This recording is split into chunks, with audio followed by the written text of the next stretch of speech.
दोस्तों, शराब घोटाला मामले में मनीष सिसोदिया बुरी तरह से फंसते जा रहे हैं। जानकारी के अनुसार मनीष सिसोदिया आगे इस केस में अरविंद केजरीवाल का भी नाम ले सकते हैं, जिसके बाद केजरीवाल के ठिकानों पर भी ताबड़तोड़ छापेमारी की तैयारी है। सीबीआई के 2 सवालों में ही मनीष सिसोदिया उलझ कर रह गए। वे ठीक से जवाब नहीं दे पा रहे हैं। सीबीआई के सवालों को सुनते ही मनीष सिसोदिया थर-थर कांपने लगे। सबसे बड़ा ये सवाल उठ रहा है कि आम आदमी पार्टी अपने चुनाव में करोड़ों का खर्च करने के लिए पैसा कहां से लाती है। लोगों का कहना है कि इन्हीं घोटालों के जरिए कट्टर ईमानदार केजरीवाल पैसे उठाते हैं। हालांकि दोस्तों, सच्चाई क्या है ये तो पूरी जांच का विषय है। इस खबर पर अगले अपडेट आने पर हम आपको तुरंत इन्फॉर्म करेंगे। एक्साइज नीति में कथित भ्रष्टाचार की जांच के आधार पर सीबीआई ने सनसनीखेज दावे किए हैं। सीबीआई ने जो खुलासे किए हैं उसे सुनकर हर कोई हैरान है। सीबीआई के मुताबिक उसे दिल्ली की शराब नीति के ड्राफ्ट डॉक्यूमेंट्स एक ऐसे कंप्यूटर से मिले जो एक्साइज विभाग के नेटवर्क का हिस्सा नहीं था। तो सबसे बड़ा सवाल है कि आखिर ये कंप्यूटर कहाँ था? इतने संवेदनशील डॉक्यूमेंट को किसने छुपा रखा था? ये computer deputy CM Manish Sisodia के दफ्तर में रखा था। सीबीआई के इस खुलासे के बाद पूरे भारत में प्रदर्शन शुरू हो गया है। सीबीआई ने उस कंप्यूटर के सारे डॉक्यूमेंट को सीज करके साइबर फॉरेंसिक जांच करवाई। पता चला कि ये फाइल किसी ने व्हाट्सएप पर भेजी थी। आइए जानते हैं कि सीबीआई ने और कौन-कौन से बड़े खुलासे किए हैं। केंद्रीय अन्वेषण ब्यूरो यानी सीबीआई ने एक साउथ लॉबी का पता लगाया है, जिसका एक्साइज पॉलिसी पर उसके लागू करने के दौरान प्रभाव देखा गया है। साउथ लॉबी में कई राजनीतिज्ञ और शराब कारोबारी शामिल है। ये लोग 14 से 17 मार्च 2021 तक दिल्ली के एक होटल में रुके थे। पिछले साल मार्च में साउथ लॉबी ने दिल्ली के एक होटल में विजय नायर से मुलाकात की। वहीं पर कुछ दस्तावेजों की फोटोकॉपी कराई।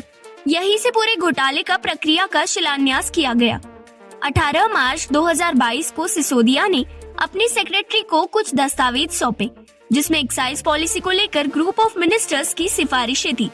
विषय से जुड़े जानकारों का मानना है कि इस सिफारिश में केजरीवाल भी शामिल थे। सीबीआई के मुताबिक इस दस्तावेज में उतने ही पन्ने थे जितने होटल में कॉपी कराए गए साउथ लॉबी के डॉक्यूमेंट में थे। इससे ये पता चल जाता है कि ये वही संवेदनशील दस्तावेज थे।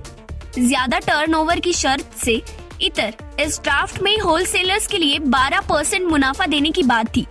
जीओएम रिपोर्ट में भी यही कहा गया। साउथ लॉबी की चैट्स में मिले 2 और सुझाव भी जीओएम की रिपोर्ट में शामिल किए गए। पॉलिसी में हेरफेर और लाइसेंस के लिए साउथ लॉबी ने 100 करोड़ रुपए एडवांस में दिए।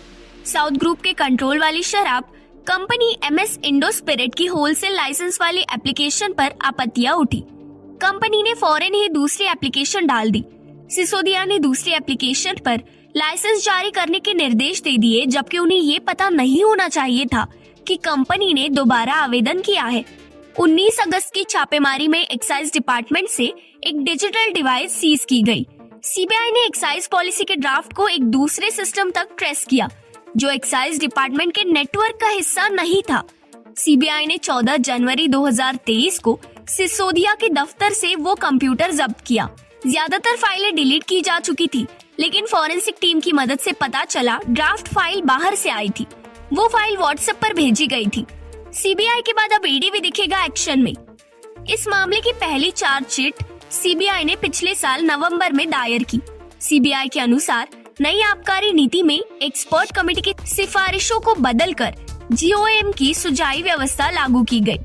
फिलहाल दिल्ली की अदालत ने सिसोदिया को 5 दिन की सीबीआई रिमांड पर भेजा है।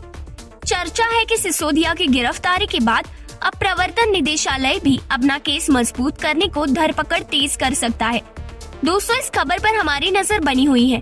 अगले अपडेट आते ही सबसे पहले आपको इन्फॉर्म करेंगे। तब तक के लिए आप वीडियो को लाइक जरूर कीजिए और हमारे चैनल को सब्सक्राइब करना बिल्कुल मत भूलिए।